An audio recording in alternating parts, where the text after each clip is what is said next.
Welcome to System Dynamics online tutorials. In this session we're going to cover the product order print or work order print within the manufacturing production control environment of Dynamic 3i. When this application is first come into, we're asked for the warehouse that we wish to print the work orders in.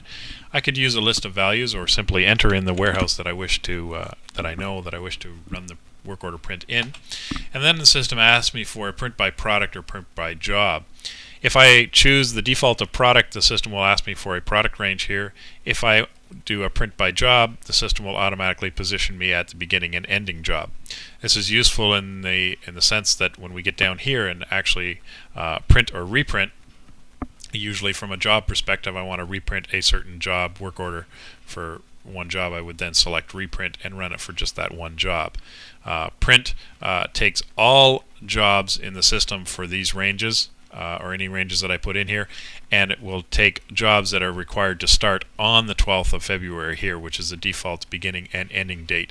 It grabs the system date to run that.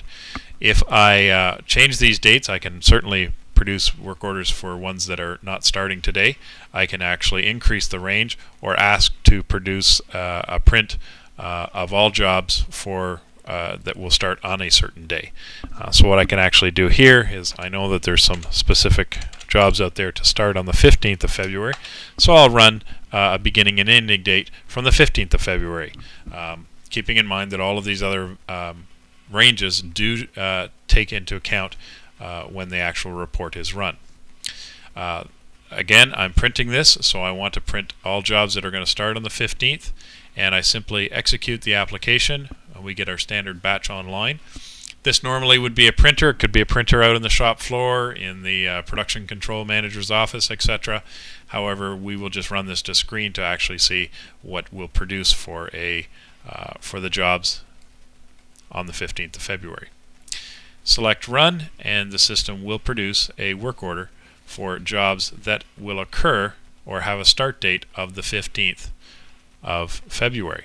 And this is a standard product order print, which will display the product, the assembly, the description, the warehouse that it's going to go into, the required quantity, and it will display all of the material requirements as well as the process information, the route or the work centers that it's actually going to go through, with the availability to actually track in setup time and run time, etc.